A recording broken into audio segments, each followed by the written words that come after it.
Darryl Henley spent 6 years in the NFL, then spent the next 30 in federal prison. A quick look at his rap sheet would leave your jaw dropped, but it doesn't even come close to telling the whole story. He's currently serving 41 years for drug trafficking and trying to have a judge and key witness over his case murdered. Here's the thing, when Darryl Henley first went to jail, bro, the truth is the dude wasn't even a real criminal. He'd committed a crime technically, but it was mostly due to ignorance. He was doing a small favor for a friend and wanted nothing in return. But it was a really foolish move that he paid for dearly. While he fought his case, he would run out of money, and he would slowly adapt to the prison he was being held at. By the time his trial actually ended, a guy whose coach used to trust him to watch his home underwent a transformation. Over time, as the trial seemed more and more hopeless, and Darryl Henley sitting in a cell got more and more desperate, in order to continue to fight his case to prove his innocence, he actually transformed into the drug dealer he was on trial for being. He went from a straight-laced guy who many of his teammates accused of being square during his early days in the league to the complete opposite of that extreme, and to think it all stemmed from a lack of understanding. The way he got caught up in the situation is something you only see in movies, except for the fact that it happened in real life about 30 years ago. A series of unfortunate events, chance encounters, and then a complete lack of good judgment will cause Darryl Henley to put himself in a position where everything he worked for would soon be taken. Terrible timing at a political war would corner him into a situation where he truly felt desperate. Then a justice system looking for a high-profile trophy would trick him into burying himself deeper and deeper.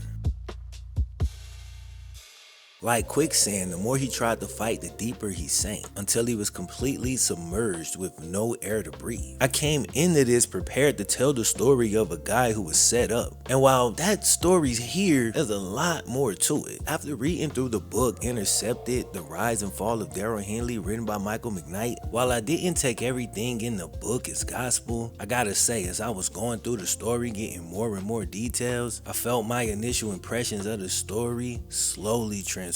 And yeah, Darryl got played over and over, but it made me look at Darryl like, stop taking the bait. If his real life was any indication as a corner, he probably bit on every double move. He constantly overestimated his control over situations and got played like a fiddle while everybody else danced to the music. But with that said, y'all know what time it is. Cue the Wayne.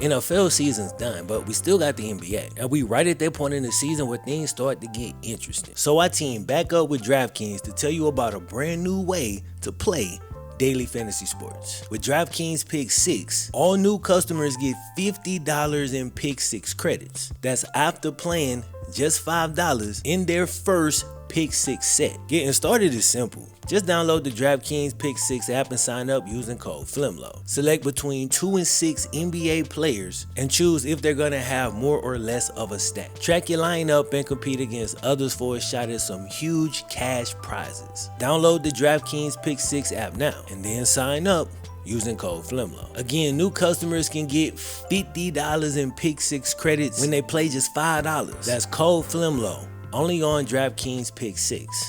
The crown is yours.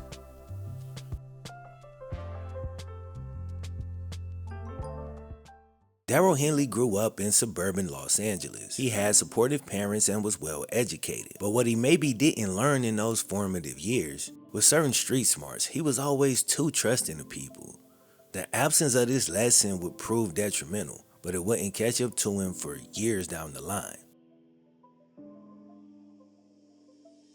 The middle son of 3 boys, Darryl was naturally gifted as an athlete and the best amongst his siblings right from the start. Due to his natural gifts, he had a certain bravado as a kid. Always smiling and cracking jokes, he just oozed a certain confidence. The issue was, as is often the case, the confidence wasn't real. It was a thinly veiled defense mechanism. Darryl was a people pleaser. The truth was he had the thinnest skin of anybody in his family, and as a kid he had the most outbursts of his brothers by far. As a kid, Darryl was so scared before big games he would cry. In order to remedy this, his mom gave him a book about the power of positive thinking, and he'd mostly get the lesson. It would sink into his subconscious and remain there for years. But sometimes there's a small problem when we learn lessons as kids. We oversimplify them, we Instagram caption them. Later in his life, Darryl would always seem to believe things would work out in his favor and he can charm his way through. He seemed to look almost exclusively at potential upside without properly weighing the actual risk. He would later risk everything he had on a $0 bet. And you know what they say. The house always wins. As a kid, he looked up to his older brother, but as he realized he was the better athlete, Big Bro wasn't cutting it. He needed a new hero. That would be Willie McGowan, a local football legend who was only about 3 years older than Darryl. Willie was swaggy out there, rocking spat on his cleats, and Darryl copied this and everything he could from Willie.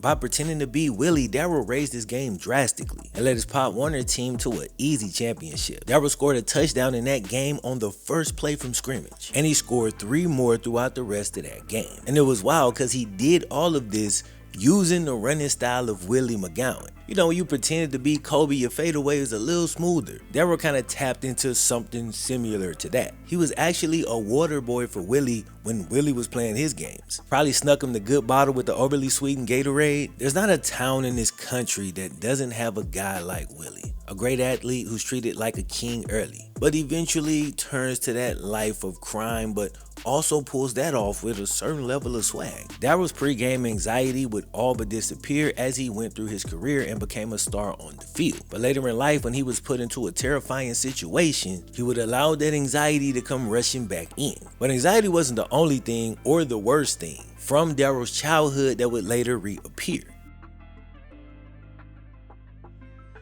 Darryl and Willie would lose touch for well over a decade until one fateful encounter later in the video. That kind of false idol-follower relationship between these two central figures is probably the most important aspect of this entire story. Darryl spent his college days at UCLA. His final year there, he was named consensus first-team All-American. This was along with greats like Deion Sanders, and Darryl parlayed that into a second-round draft selection. In 1989, he was selected by his hometown Los Angeles Rams with the 53rd pick, and during the same week Darryl played in his first preseason game. George H.W. Bush reignited and supercharged Nixon's war on drugs. That's where they over-criminalized certain drugs and implemented the crazy high mandatory minimum sentences. This would remove common sense from drug cases and turn people who made one dumb decision into career criminals. It often just allowed the justice system to say, I know this your first offense and the evidence is murky, but I gotta give you 10 years, you know, mandatory minimum is out of my hands. Oops, I guess your life is over, bang the gavel. Life!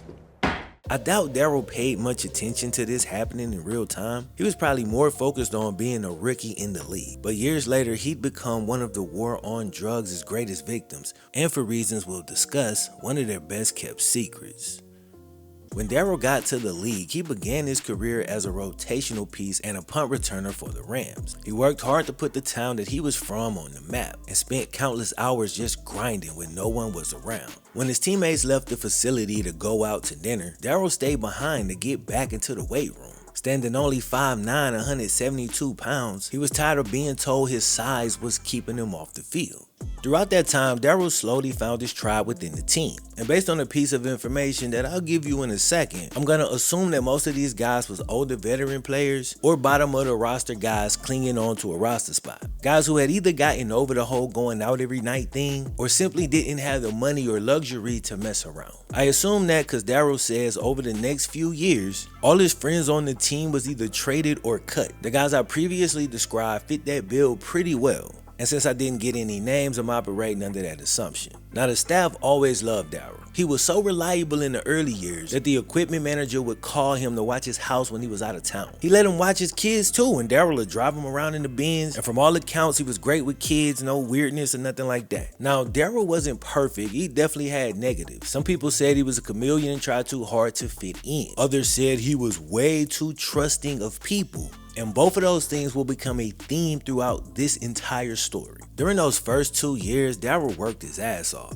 along with his tribe of hard workers he had on the roster. By the 3rd year, he finally broke into the starting corner role, and he caught 3 picks and made 56 tackles. 1992 was his 2nd year starting. He one-upped himself, 4 picks and 68 tackles. It took a while to get going, but once he got things moving, he would begin to ascend at a really steady pace. He missed most of 1993 due to an injury, but in 94 he came back and seemed not to miss a step. It was like, cool, okay, nothing has changed with Darryl, but what did change was the guys that he had around him. Darryl's tribe that he found was all gone by 94. He missed the camaraderie he'd had when they were around. He was now in his late 20s, and those young guys who was always in the weight room really wasn't his crowd anymore. Those older vets was there, I'm sure, but Darryl decided to make an effort to hang around the guys in his age group. He'd had success at this point, was locked in as a starter, and was one of the better defensive players on his team. And he was ready to shade the edges off his square reputation. So now instead of staying late with the practice squad cats or doing recovery with the old heads to try to extend their careers, he lost focus a little bit and started to pick off to the side to focus a little more on what he was seeing out his peripheral. That single loss of focus in a player's career is usually when they start to decline or at the very least stagnate. In other words, usually when you start to peak, you peak.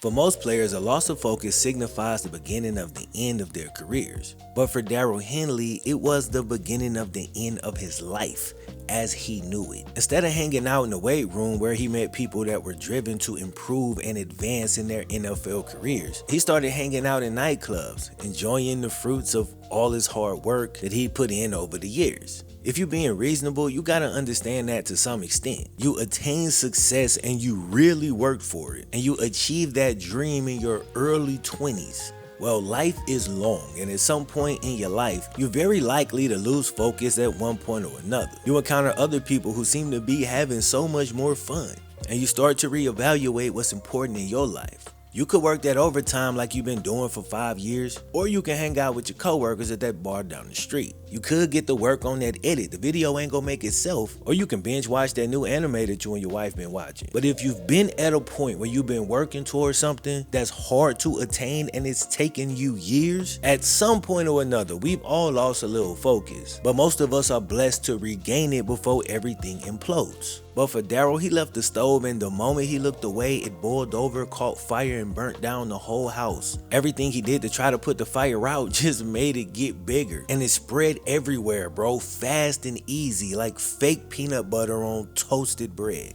So at first, he started hanging out till around midnight. It was fun. So the next time, he stayed a little later. Before he knew it, he was out till like 4 in the morning. And he hasn't lived this experience. He's brand new to it. He's as green as they come, and he has no clue that he's attracting the wrong crowd that's circling him like vultures. He's got money, he needs friends, and he's out at 4 a.m. What the hell do you think is about to happen? Here's a quote from Darryl reflecting on this time period in his life, after having a whole lot of time to sit down and think about it. When you go out and you're hanging out till 4 in the morning, every morning you're gonna attract people of all types. I don't care who you are, I don't care how straight-laced you are. If you choose to hang out in this atmosphere, the people are gonna come. They're gonna flock to you, and for the most part, you do a good job staying clear of situations. But then there are those who just sneak up on you, and all that nightclub music was drowning out their footsteps. It only took a few weeks of hanging out to attract a new tribe. Darryl had missed the camaraderie of his old tribe and quickly gave in to what felt like to him just another version of what he'd had before. Only these people didn't have the same goals as Darryl. They didn't see him as a young student that they could help mold. They saw him as a mark, an asset, somebody good to have on their side, until they figured out how to utilize this chess piece. Darryl said everything started with Rams cheerleader and later key witness Tracy Donahoe. So there was a few Rams players and a few Rams cheerleaders sitting in a tent outside the Super Bowl, which didn't feature the Rams, but was in LA, so they was stationed out there to sign autographs. Eventually, Darryl goes over to Tracy's table and the two become acquainted. Darryl had a thing for the ladies, and reading through the book, it was really his kryptonite. Before this, he'd had girls sneak and steal checks out his checkbook, then cash it for $5K and think that he wouldn't notice.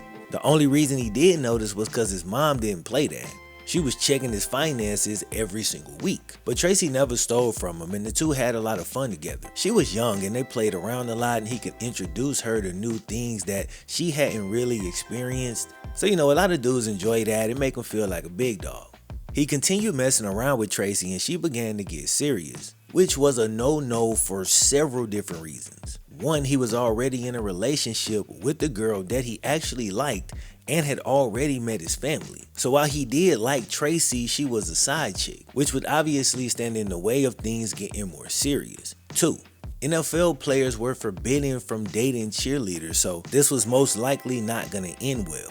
And easily the most controversial was the fact that Darryl was black and Tracy was white, which by most of our standards means literally nothing. But to Tracy's parents, that was a whole different story. Tracy was open and honest with Darryl about the fact that her parents weren't too fond of black people, especially her mom, so that was always gonna be a huge point of contention if the relationship got serious. But Darryl had a great excuse to slow the relationship down. He would soon be moving to Atlanta for the off season. When he got there, it took a little while, but he made a couple friends and started to hit the strip clubs out in his new city. The primary clientele was professional athletes, and on the other side of the club were the drug dealers. As the clubs got more crowded, the two groups began to mix more. And as the club started to shrink, Darryl's world opened up.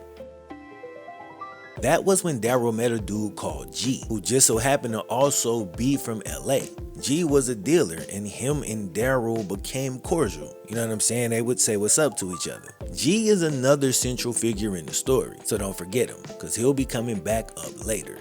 Ironically, as Darryl gets acquainted with his first drug dealer friend, he gets a call from an old friend out in California. The friend's making sure that Darryl's gonna be able to speak at his annual anti-drugs event. The friend is trying to keep the kids from going down the wrong path, but the people who seem to have the nicest things are doing illegal activities. So he calls Darryl to come down and speak. Make sure you dress nice and have a woman on your arm so the kids can see what legitimacy can get you. Mind you, Darryl had been doing this every single year since he came into the league. This was a regular occurrence, but now he was starting to rub elbows with some of the guys in that lifestyle. So his Just Say No speeches started to lose a little vigor. Don't take that the wrong way. He still had never smoked weed, but to him, man, G seemed pretty cool. So Darryl's going back to California and he needs to bring a girl. So he reached out to a girl that was already in Cali. He called Tracy. They did the event and had that awkward few days where they were intimate for the first time and the relationship continued to evolve. Only reason it was awkward is because Darryl is knowing full well that he's really not planning to go too far with this. It was fun for him. Not long after, Darryl went back to Atlanta, but he did stay in touch with Tracy via phone calls. Now, dude had another woman and her daughter move in with him back in Atlanta. This still not his main girl, by the way. Nah, she was out in California during all of this. So dude in ATL just chilling, man, living it up.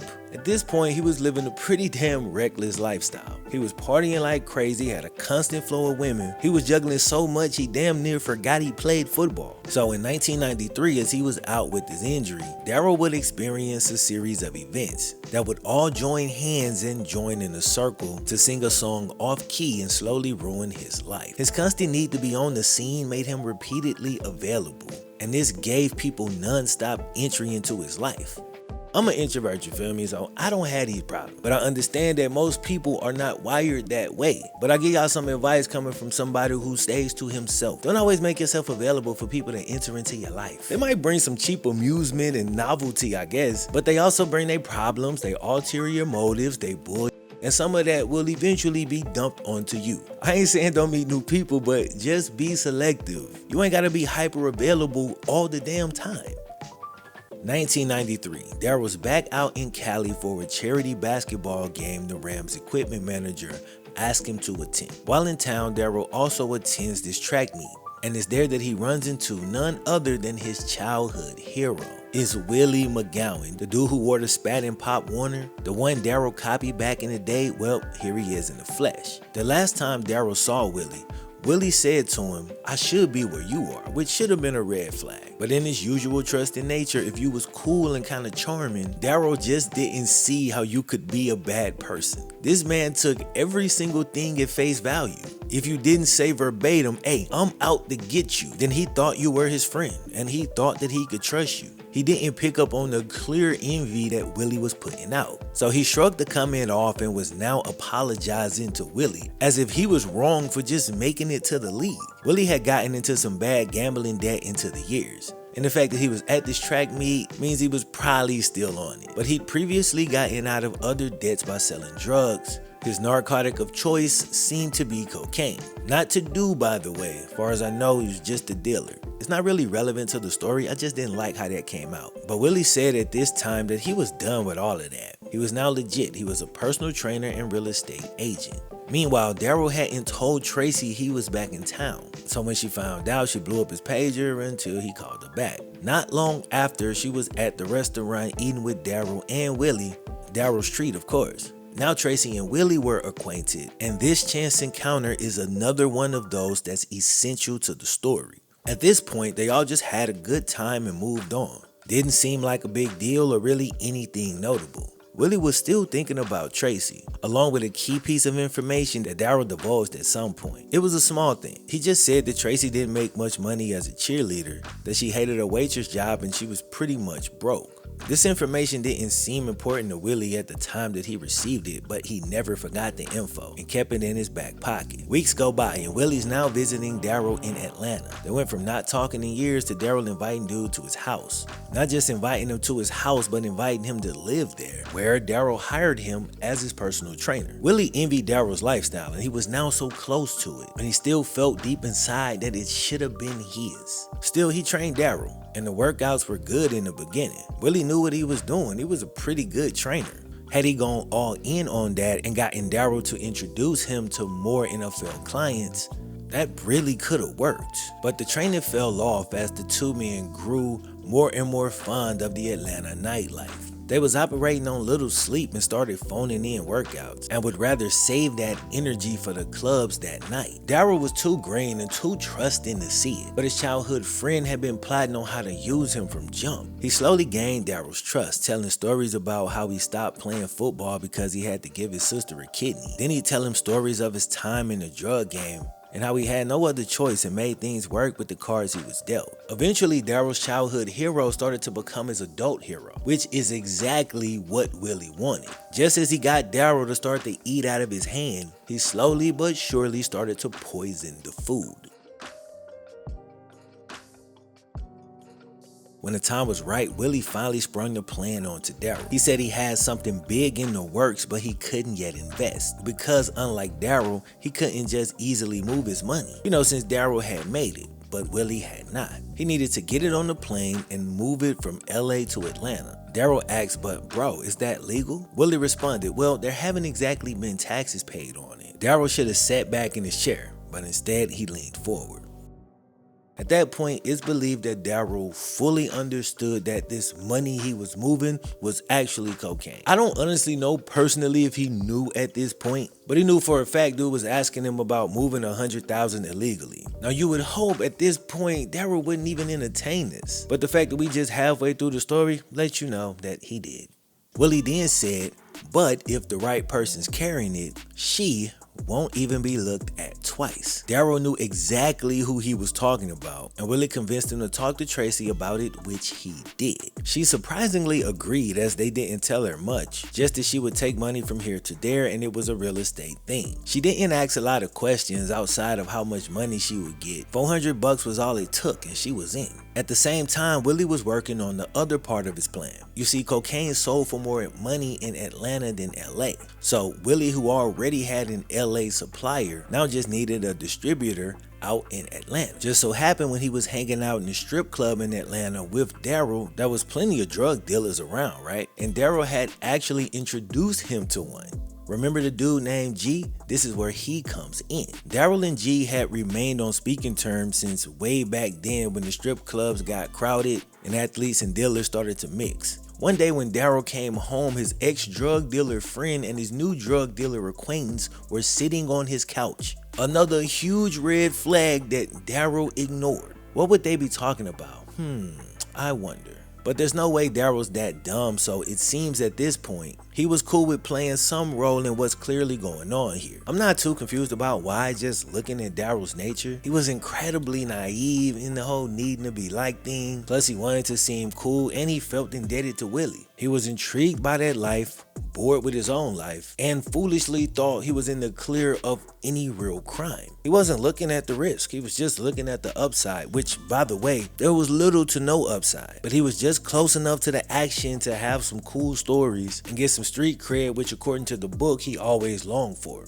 The book says sometimes he was referred to by peers as a little square, which kind of lines up with the coach asking you to watch his house. Look, it's cool, but usually the brown nosers get that type of duty. But it's also possible he was so charismatic he could win anybody over. Darryl had a lot of respect for Willie. He looked up to him since they was kids, and now even more he respected the fact that Willie got a raw deal and made the most of it in his eyes by finding a different way. It's wild because Darryl played a game professionally that could leave you paralyzed, that could give you brain damage and affect you the rest of your life. But to him, he still felt that was nothing when you compare it to what guys like G and Willie was doing. At this point, he was already too deep into the weeds with these dudes. People around him even warned him, don't get mixed up with G. But that's who he trusted and he's still paying for it. So Willie set it up to where Tracy's flight would go from LA to Memphis. Then he told Darryl that he had already set everything up and all Darryl needed to do was guarantee Tracy's delivery. So now all of a sudden it was Darryl's responsibility to make sure that Tracy made it with the suitcase safely. So if Tracy didn't show up to the destination with the suitcase and all its contents, Darryl would now be on the hook for $100,000. This was not a part of the original conversation.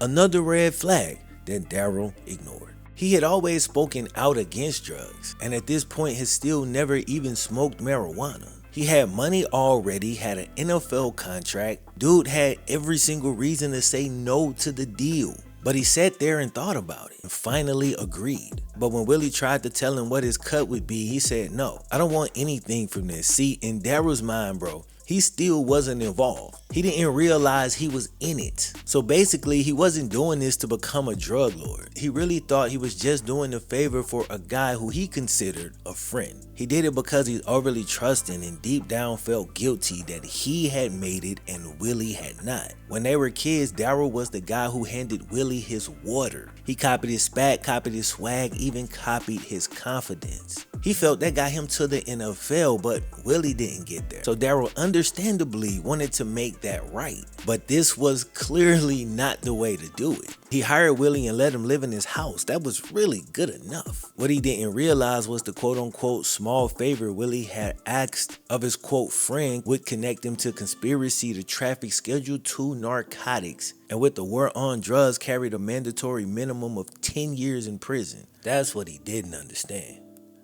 Willie was smooth and Darryl was green, so it was easy for Willie to make it seem like a small thing. It was anything but, and now Darryl was caught up in it. And once he said he'd ensure delivery and put up the money, there was no getting out of this mess that he put himself into. July 1st, 1993, Willie McGowan and his friend Eric Manning hop on a plane headed to Atlanta. The book says they probably hit a couple after hours clubs once they landed, since they didn't check in their rooms until 5 hours after. But here's the thing though, Willie's friend named Eric Manning flew under the name of Darryl Henley. He also rented a car in Darryl's name, which made it look like Darryl was on the flight and rented the car. So later the DEA report showed that Darryl Henley rented a maroon Mitsubishi Diamante at 1:50 p.m. while 5 other black males waited outside of the car rental place.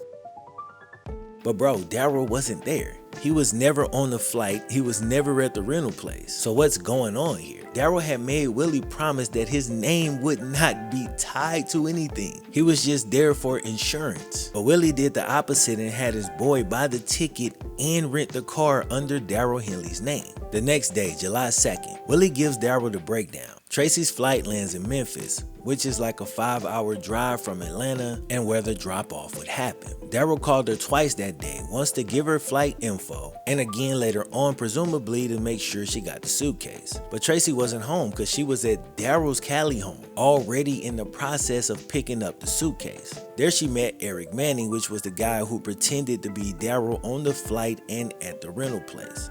And he gave her the suitcase. July 3rd, Darryl gets a call at 5 a.m. in the morning. On the other end of the phone is Willie with bad news. Eric Manning didn't drop Tracy off at the airport until 1 a.m. for a 1:05 flight. Obviously, Tracy missed her flight, and at that very moment, Darryl Henley knew he made a terrible mistake. These dudes weren't the professionals Willie made them out to be. They was unprepared and sloppy. This was gonna be a problem. So Tracy had to wait until the next morning, and this time Willie himself flew with her. He sat 10 rows behind her to try to be discreet, but when the plane landed, people saw him helping her with her bags. He then escorts Tracy to her next flight, puts her on the plane, and they go their separate ways. Tracy got on the plane that was headed to Memphis.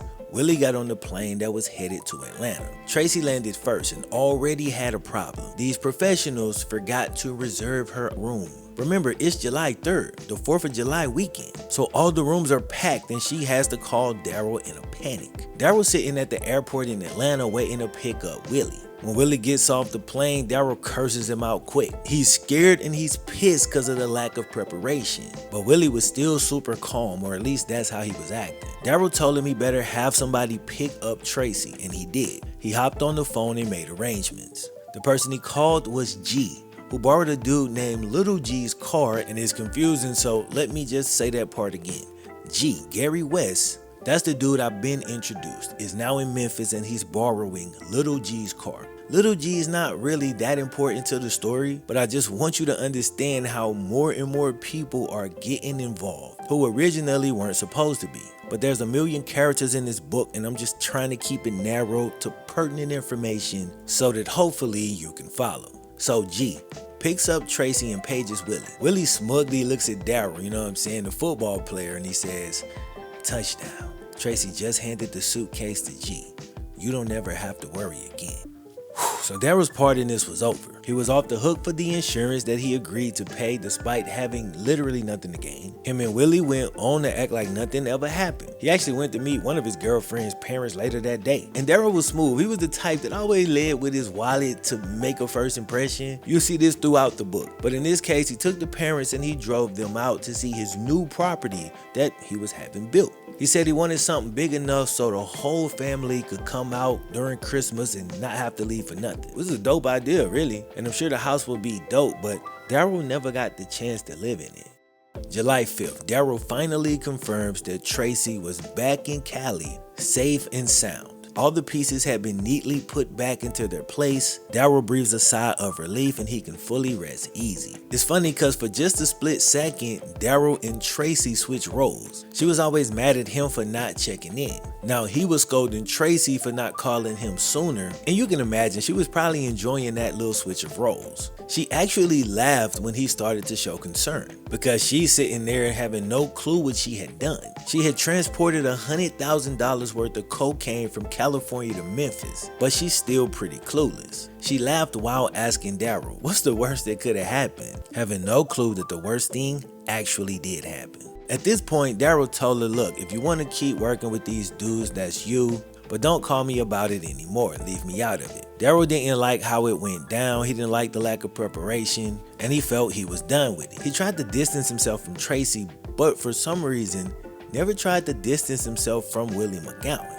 And sure enough, back at Darryl's home in Atlanta, Willie was calling Little G and Eric Manning from Darryl's phone. Phone records made it seem like Darryl Henley made these calls, and the prosecution would work hard to try to make the jury believe that. But let's not get ahead of ourselves, bro. Let's stay in the timeline. But it's picking up now because that next week went fast. July 6th through the 12th. Tracy called Darryl. She was supposed to leave him out, but the problem was she had never been paid for her work. Darryl was once again annoyed with the sloppiness of his associates, and he decided to just take the matter into his own hands. Tracy said she really needed the money, and Darryl, being Darryl, said forget it. He wires her $1,000 from his account. Now it looks like Darryl Henley rented the car since they rented it in his name. He called Tracy several times before she picked up the package. He was calling to check on her because they had a prior relationship, but you can imagine how that looks to somebody investigating a crime. Let's not forget, he picked up Willie McGowan from the airport right after Willie put Tracy on the plane to Memphis. And after the package was delivered, Willie called Little G and them from Darryl's crib, so it looked like he called to confirm delivery. And now he's giving Tracy money right after the job has been completed. So it looks like he's paying her for a job well done. None of those things are really as they seem, but you can see how he's just walking himself into a conviction. I'm just reading a book like, Darryl, bro, what are you doing? Bro, you ain't give yourself a chance. As all of that was seeming to settle, Darryl focused back in on, the thing that got him all his success and had these people wanting to leech off him. Thing I haven't mentioned in a while, football, the NFL. He had training camp coming up. And while he was helping Willie chase $100 grand in dirtied up drug money, this man had an $8 million contract in legal money that was hinging on his next NFL season. He was in a contract year, so he really needed to be training, sleeping, and thinking about the field. Now he just needed to get his trainer back focused, which is backwards and pretty difficult at this point. Darryl was done with the coke business, but Willie was not. He calls Tracy again to ask her to move another suitcase. Tracy's sister suggests to Tracy that she's really moving drugs or illegal drug money. This ain't how real estate works. So Tracy told Willie no, and that she wouldn't do it again until she got to the point where she needed some more bread. Later that day, Tracy calls Darryl's house. According to Darryl, she asked to speak to Willie, so Darryl gives him the phone. Before she got off the phone, she asked to speak back to Darryl, and she now informs him that she'll be in Atlanta tomorrow.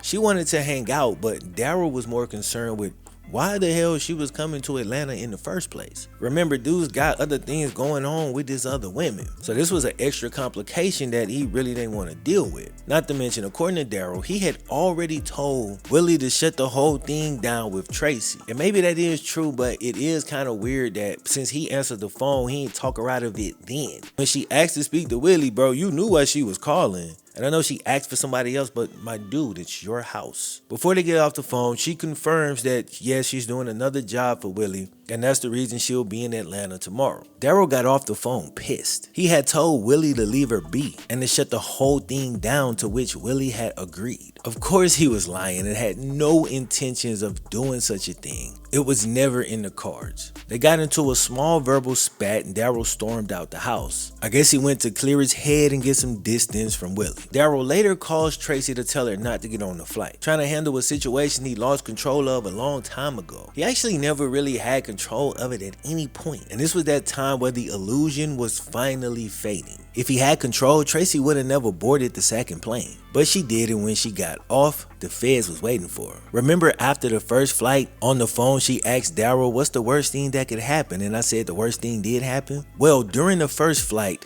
she had been flagged. They thought every single thing about her was suspicious. So when she booked her second flight, the feds was all over it. And when she landed, they was there waiting at baggage claim. The feds took the suitcase, and when Willie found out, he called Darryl early in the morning, waking him out of sleep. He said, quote, "The feds got her. I'm in the wind. See you in the next life." Darryl tries to collect himself. "So you just gonna leave her?" "Hell yeah, I'ma leave her. I ain't trying to be no hero. Yo, matter of fact, if she paid you, don't call her back." Darryl knew deep down somewhere, man, Willie had a heart. So he guilted him into looking to see if maybe Tracy had stayed strong. Willie assumed she'd instantly flipped and started working with the feds. So he was already done with it and he was ready to get ghost. Now, Darryl didn't feel as strongly about Tracy as she might have felt for him, but he cared enough about her and was a decent enough person. He wasn't gonna leave her with the feds. So Willie G and Darryl make contact with Tracy. They go to the mall where she paged from to maybe pick her up. They move cautiously because Willie and G don't trust her, but Darryl trusts everybody, so they try to meet in the middle. So after a long drawn out process of spying on Tracy and giving her convoluted direction that she doesn't follow to a T, Willie has a change of heart and thinks maybe we can trust her. So they picked up Tracy and she explains to them that she gave the DEA officers her fake ID. Everybody in the car calms down except G. He was the only one who realized she hadn't finished the sentence.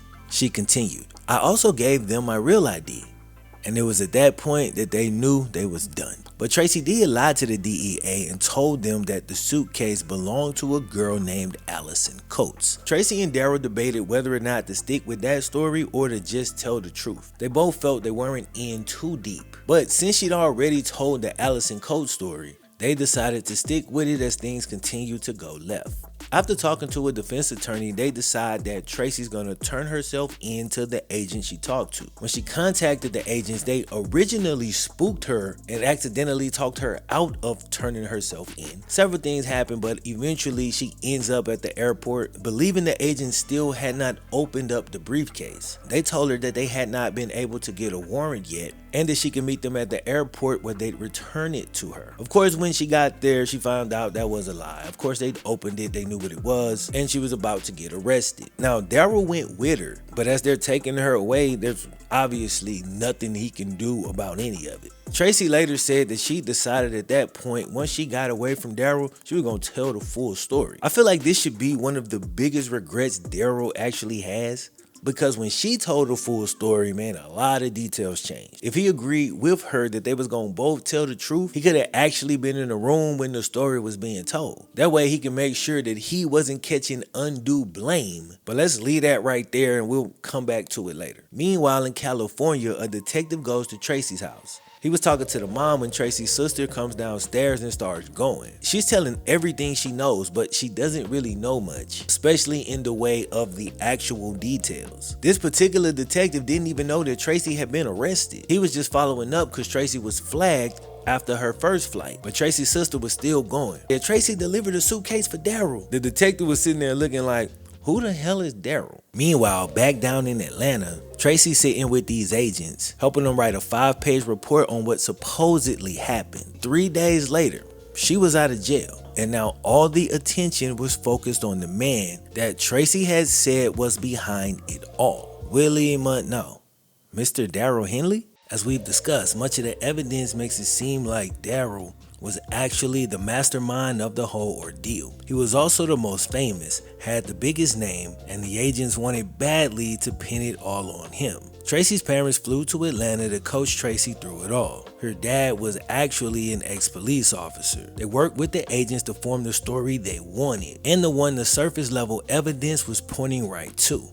Tracy's full cooperation got her out of her mandatory minimum. I guess it wasn't mandatory, cause she served no jail time. Meanwhile, Darryl was tried as the head honcho of the operation and served way more time than anybody else involved.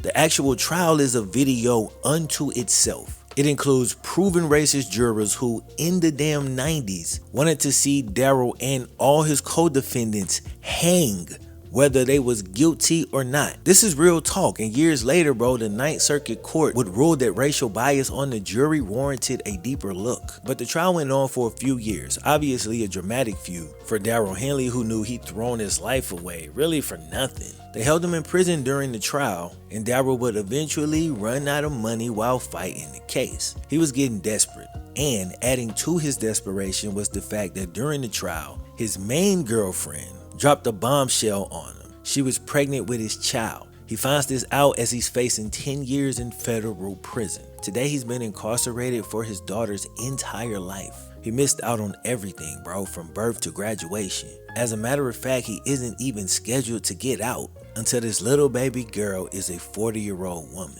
He was always great with kids, and I can't imagine the hurt of never even being able to kiss your kid goodnight. Seeing her on visits as her face and personality drastically changes, which just reminds you of time you'll never get back and continue to miss. I do wonder if this had happened before Darryl's decision to insure the suitcase, if he would have said no. I'm really not sure, and it's not really relevant, but I do believe that small differences in timing can really change a lot. Thanks to the war on drugs, whether a first-time offender or a seasoned drug dealer who had been in the game for years, each suspect faced a mandatory minimum of 10 years in prison for just being involved. Again, that's just to start with, and it's mandatory. So we start with 10 years and it can only go up from there. When you're not really a criminal and you facing that type of time, you'll become one before you just sit back and let them steal your life away. Tracy Donahoe was the first to cooperate with the feds. She cried the whole time and had the jury eaten out of her hands. This was noted by multiple people involved in the case, who said the judge seemed to take everything she said as gospel. And as the only Caucasian involved in the case that was later investigated for racist practices, many people believe Tracy had a leg up really from the outset, and that's probably true. To me, it's complicated. She did actually have the least to do with it, at least on the first trip. At that point, she really had the least knowledge of what was actually inside the suitcase. But on the second trip, bro, she had to know. Her sister had warned her, and she clearly believed it since she turned down Willie the first time he asked. But she was also the first one to cooperate with the feds and even flip the story dependent on Darryl as the mastermind. We all know the justice system loves to make a splash. If they can get an athlete or maybe nab a rapper, we've seen multiple times them give everyone else leniency as long as they agree to point the finger at the most famous figure. That's what Tracy did, and thanks to it, she ultimately only spent 4 months in a halfway house. Then she got out and went on with her life, but it wasn't that simple for anybody else involved. So G was sentenced to 20 years in prison. The seasoned drug dealer had finally got caught. He seemed to know that he was done when they picked Tracy up from the mall. All he could do at that point was hope something broke his way. Then Willie McGowan, who was the real mastermind of the whole thing, at least from the standpoint of the main characters, he identified Darryl, slow played it, sold him a story, recruited G, recruited Tracy, orchestrated the whole thing. He was sentenced to 17 and a half years, but neither him or G actually served that much time. This is because, like I was saying, it was later proven that heavy racism had infiltrated the jurors. Due to that, the trial had been deemed unfair, but to make it go away and not lose their main trophy, the judge made a quick decision to release all the co-defendants. So Willie and G and all the other parties involved, they all got out in about 7 years, while Darryl Henley remains locked up until this day. How the hell does this happen? The justice system being busted plays a role. And a lot of the articles I read leaned heavily that way. And 9 times out of 10, I typically lean towards the player. But man, most of this is on Darryl that it happened like it did. He ended up making things much worse for himself by taking the bait that the justice system dangled in front of his face. During his trial, Darryl continued to trust all the wrong people and made every wrong move with full confidence that in the end it would all work out in his favor, looking at the upside without properly weighing all the risks. He had status in the prison because he was an NFL player who had supposedly moved coke, and he eventually leaned into it. He had been warned that he was surrounded by like 25% snitches, but still fancied himself for some reason as a good judge of character. So he meets an Italian dude named Mikey Gambino, who according to the book looked almost identical to actor Andy Garcia. And as Darryl tends to do, he came to trust the dude too fast, and yet again, that would get him in trouble.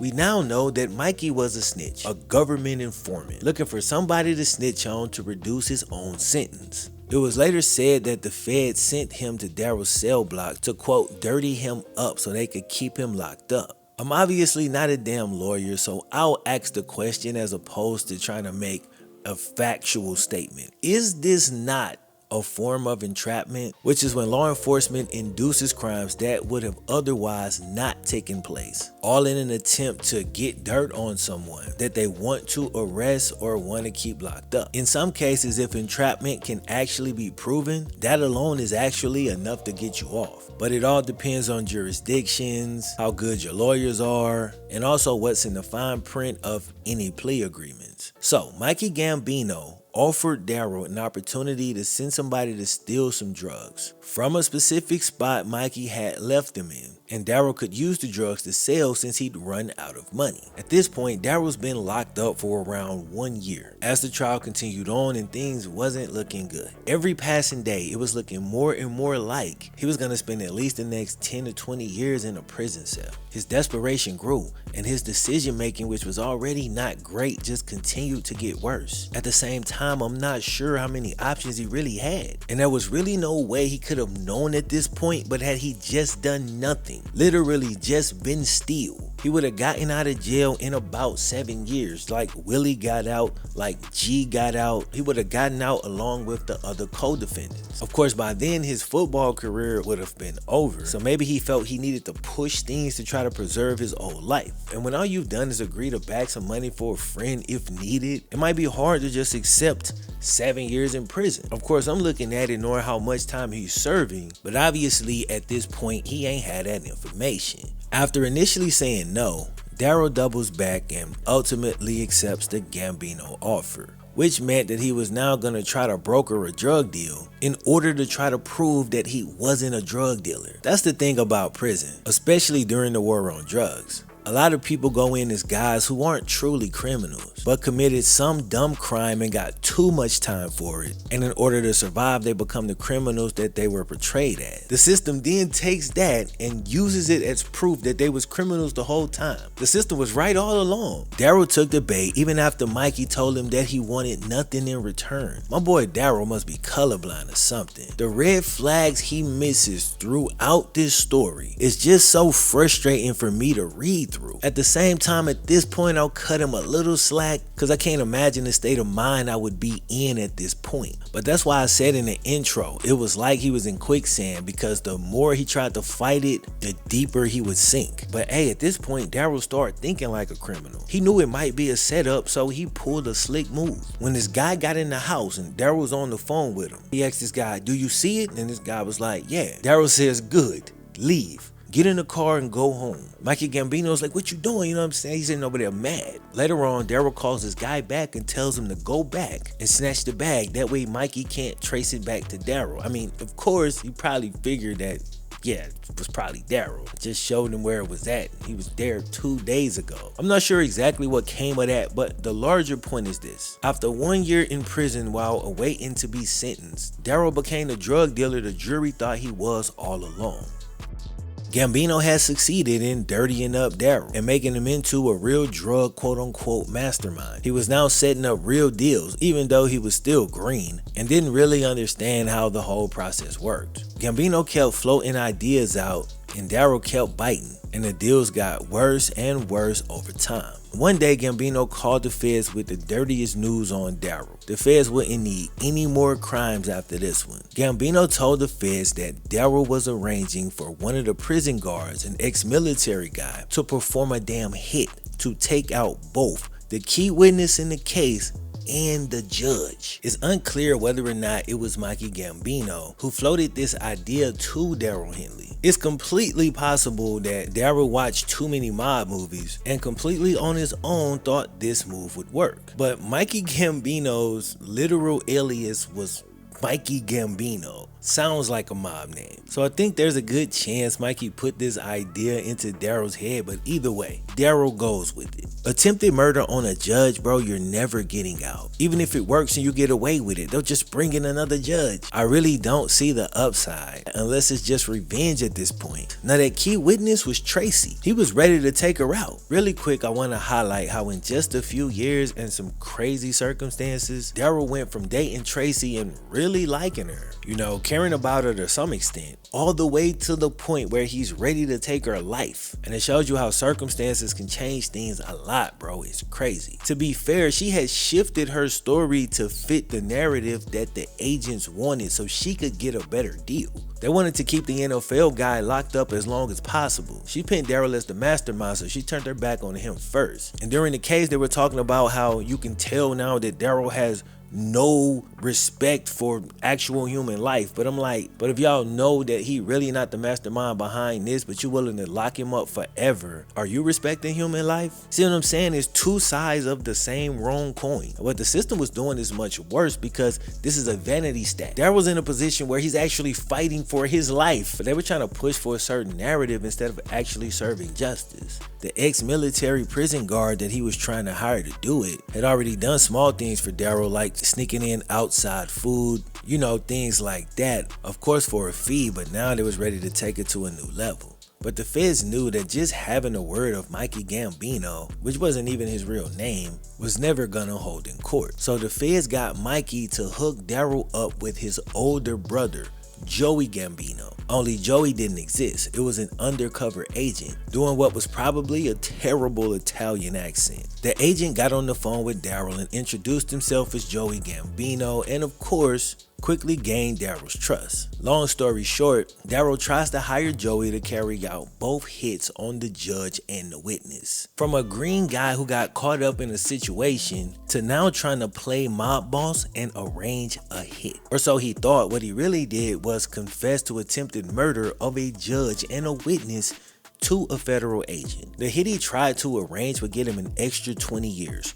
On top of the 20 that he already had, for a grand total of 41 years. Everybody else got out after 7. See, Darryl's attempt to hire a hitman meant that he waived his right to contest the trial verdict as part of his guilty plea. So the Gambino thing basically multiplied his time by 6.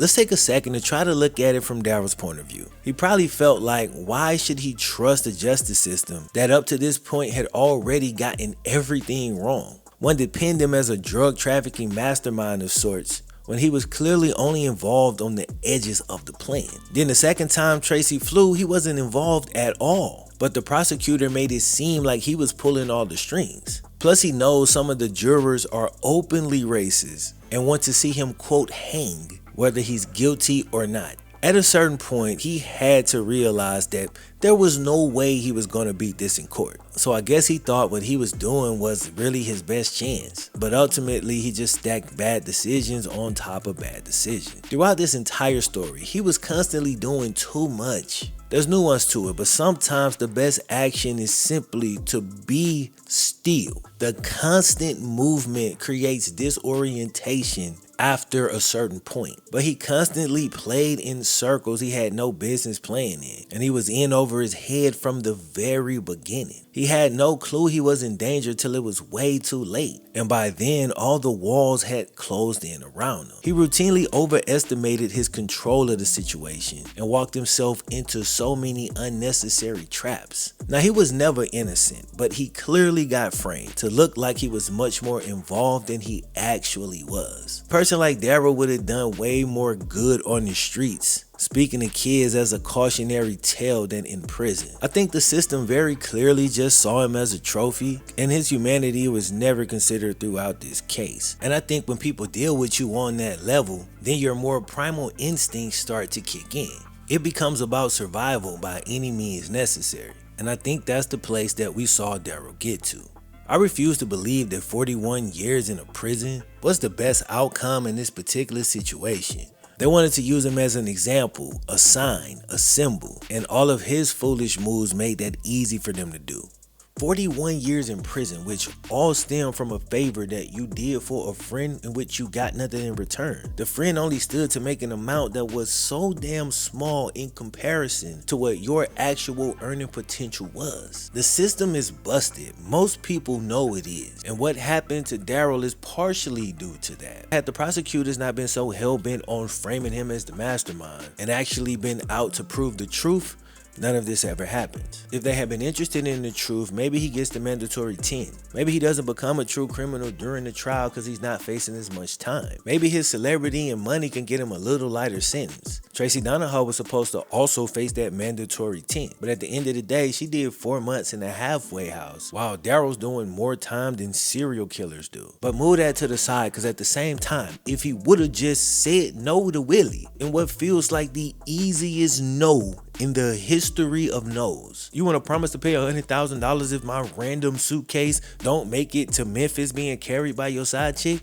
No, hell no. I would have said no before that. And the fact that you even asked me that let me know you ain't my boy. That man was in the NFL. You got him moving cheap drugs. As long as this video has been, I still couldn't hit all of the details. Bro, there's so many details littered through this book. More characters than you can probably keep track of. It's 500 pages, and when I tell you we got way more detail than what I covered in this video. So if you're interested, check it out. There's an affiliate link in the description. Again, the book is super detailed and you won't be disappointed. Cause like as crazy as this whole damn story has been, the details of the court case itself and Darryl's prison escapades, those two things alone might be even crazier. Not to mention the timing of it all with the war on drugs and how the O.J. Simpson case then ties into this one. That's the football player case that you've heard plenty of stuff about. It happened at the same time as this and pretty much overshadowed it. So